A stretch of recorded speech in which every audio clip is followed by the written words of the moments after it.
Hello everybody, welcome back to Bookworms Truth Social.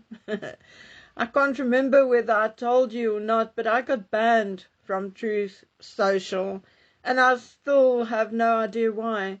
I made one post on social media, on Instagram and Facebook, about Donald Trump's come to Jesus moment, and that is it. I've seen so much worse comments on Donald Trump's own posts. Anyway, I find it hilarious. I am certainly no terrorist. I am in another country and with a bum knee and not a single weapon in my home. At least now I can also say I have been banned. I got punished on Instagram and Facebook once or twice, unable to post or comment for, say, 48 hours or 7 days. But Truth Social, well, they did a proper job. My cell phone number has been banned and any account associated with my cell phone number. Now, I have not tried it on my laptop yet, but I have a feeling that my IP address has also been blocked. Oh well, no real loss. I think I went on Truth Social 3 or 4 times, and all the time that it existed. The one time I really did go was with that post of Donald Trump's where he depicted himself as Jesus. I wanted to go see for myself whether it was actually true because I did not believe it. Anyway, I won't miss Truth Social at all. Okay, we spoke about corruption in my last video. I mean, what a struggle that video was. I had to stop every sentence or two to cough or blow my nose, and then the storm broke out just as I was about to post. The electricity and thus the internet went off twice in a span of 20 minutes. Anyway, today we are sort of going to continue on the same theme because as sick as I am of the royals and the ex-royals, that is what is in the news, and I said I'll tell you when I have information to share.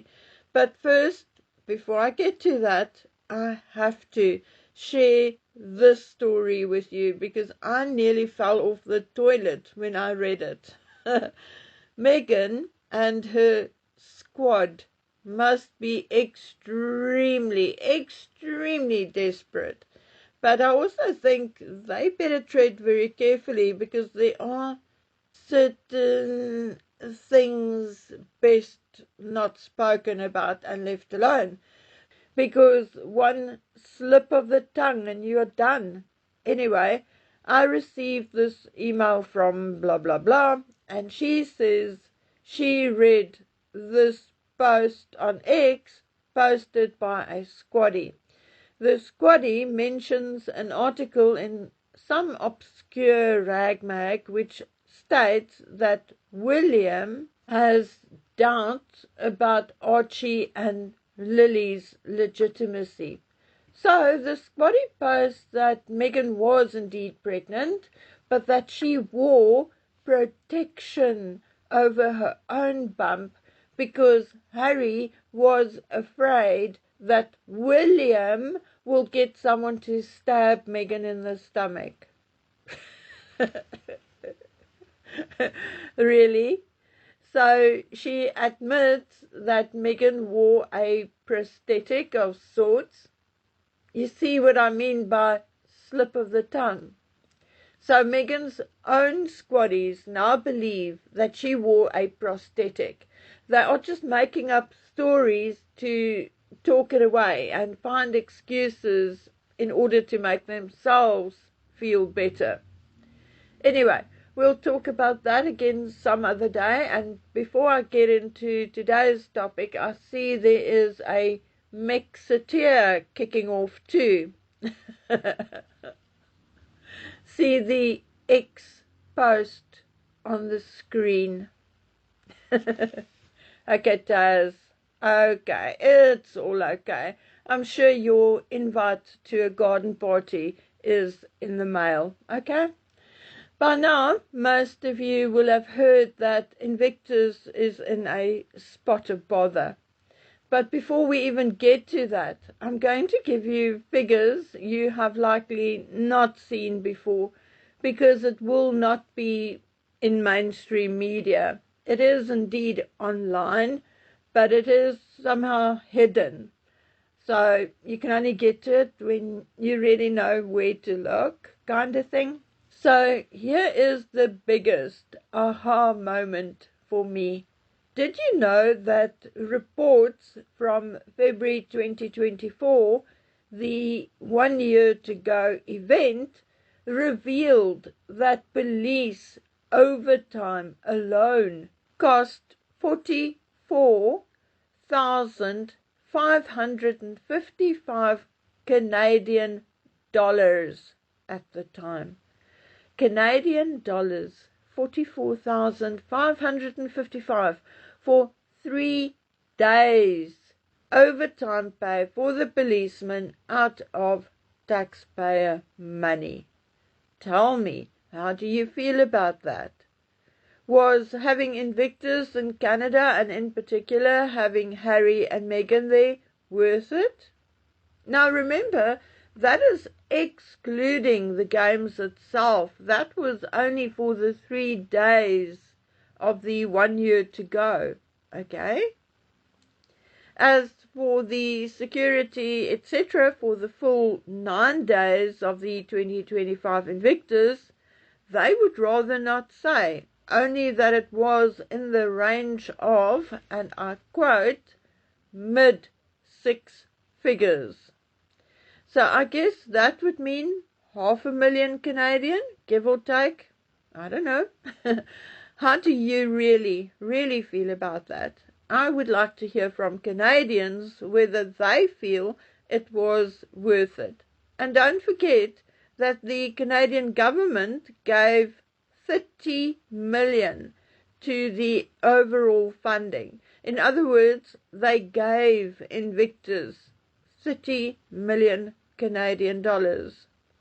Now let me rather move on before Canadians start throwing rocks at me, okay? But those who don't want to, please tell me in the comment section, how do you feel about that? What are your thoughts on that kind of government spending for something like Invictus? Now, you have to be pretty blind not to see that Invictus is a sinking ship. When the rats start to abandon ship, you know. First, Dominic Reid, OBE, the long-time CEO of Invictus, stepped down in 2024 after 10 years as CEO of Invictus. Then Edward Lane Fox, a former private secretary to Harry, left the board of trustees in early 2025. J.J. Chalmers, a Royal Marine reservist, Invictus gold medalist and close friend and ally of Harry, stepped down as trustee in 2025.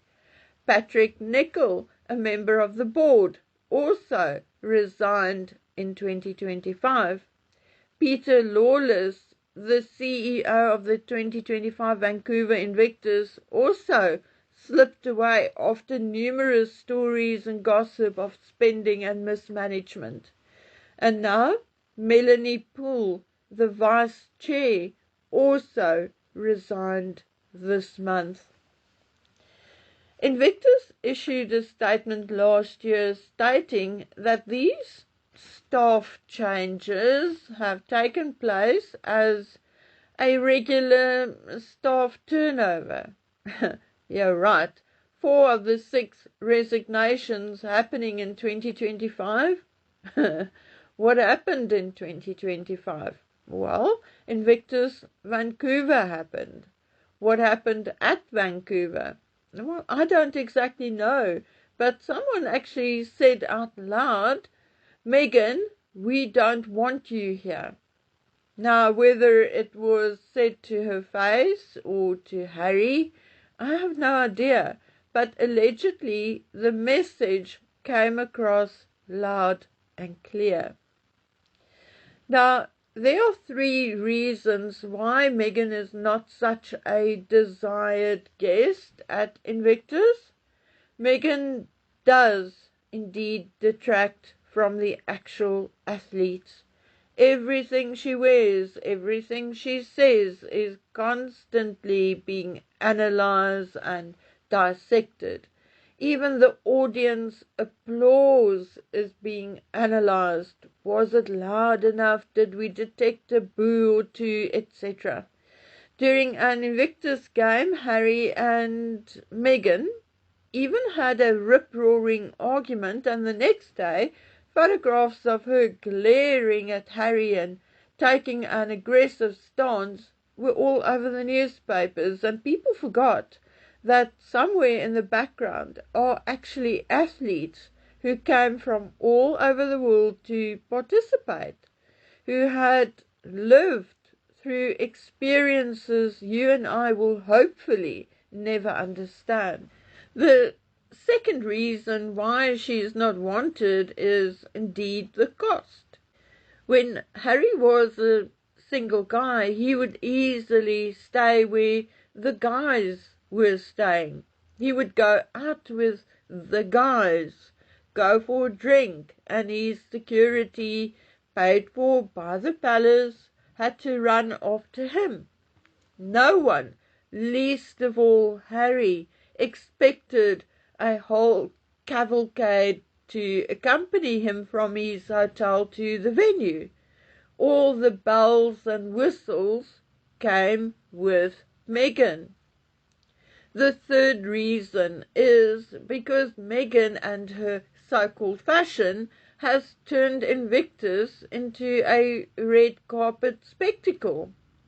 Meghan, who has nothing to do with Invictus. I mean, she has not been in the military. She's no longer in the royal family. I mean, what is she doing there? At most, she is a spectator, one who should buy a ticket and shut up. There are people among the athletes and even in management and administration who feel like they have become mere unpaid props for a Meghan shoot. Regardless of this, the Invictus Games Foundation denies that there's unhappiness. They continue to include her in the Invictus branding and schedule. They continue to include her in their official media and social media updates. In my opinion, it is this utter tone deafness which will eventually be Invictus's downfall. Now, just like so many other organizations, we will never know the actual cost of the royals' participation because it is hidden in items like the operational budget or general expenses. It may even be somewhere under workforce and staff. I mean, who knows? Luckily, in general and normally, a royal visit to a charity costs no more than a cup of tea and the ladies having their hair done for the occasion.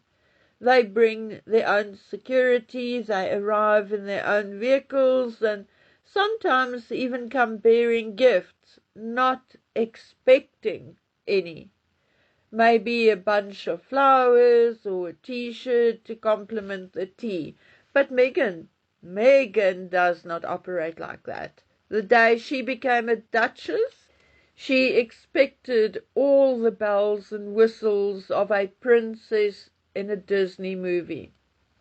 Well, and then she even had that role mixed up with that of a Hollywood celebrity. Not that she knows what that is like either. But remember her, I can't believe I'm doing this and not getting paid. Remember that? But let's move on. The operational budget for the Vancouver Whistler Games set aside 10.7 million for accommodation and catering, and 11.1 million for workforce and staffing. Now, a birdie whispered that Harry and Meghan's accommodation was in the region of 45,000 Canadian dollars, or then 5,000 Canadian per night.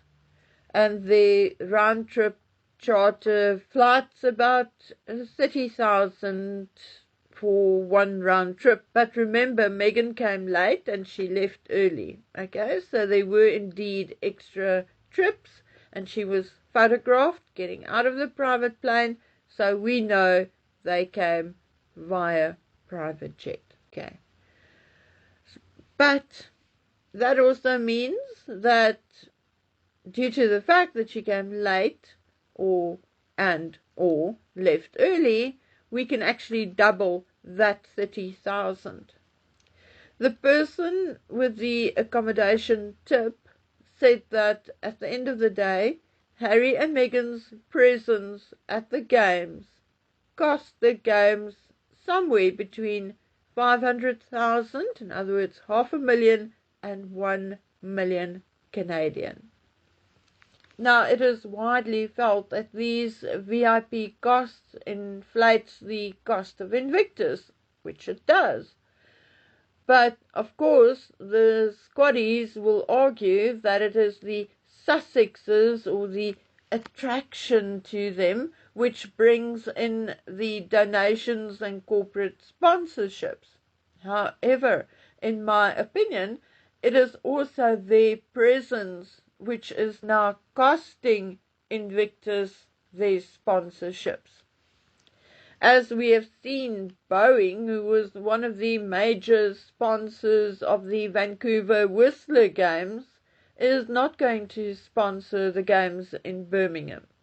To date, only 11 of the 44 sponsors of the Vancouver Whistler Games have made pledges for next year, contributing in total £1.4 million. The main question, I think, is where is all the money going to?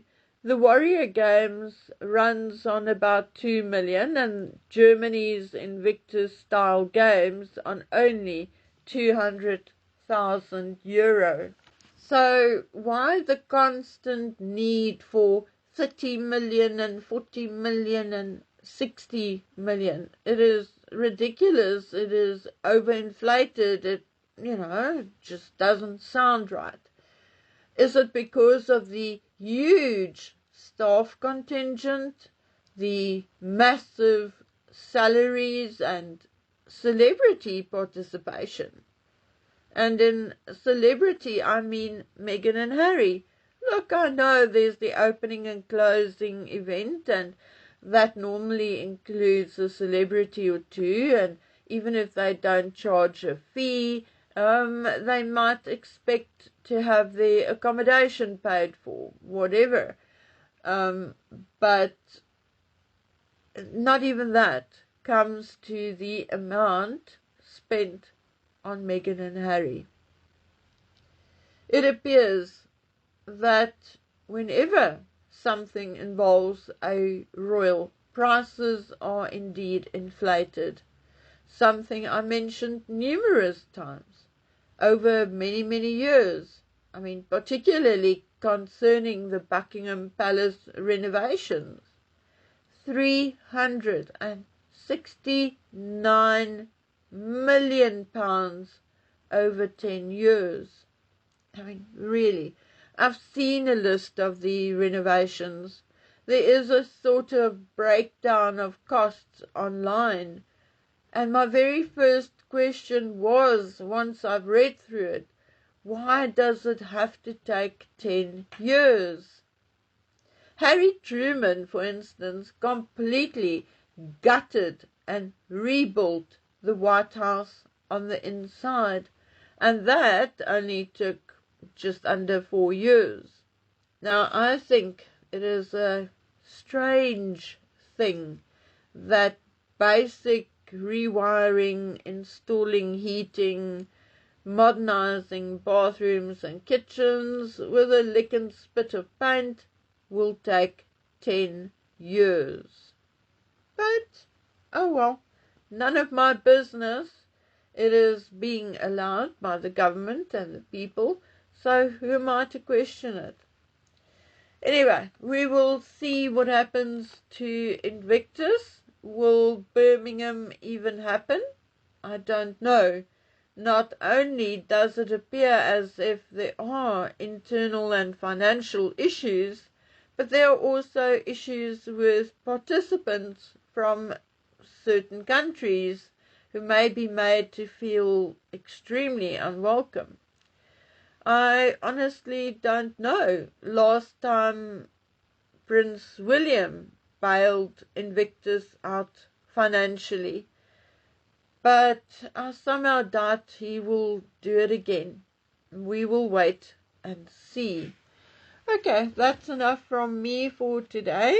I will have to cut all the coughing out and use a whole toilet roll of paper to blow my nose now. But that too shall pass. So in the meantime, please take good care of yourselves, stay vigilant, stay safe. Bye.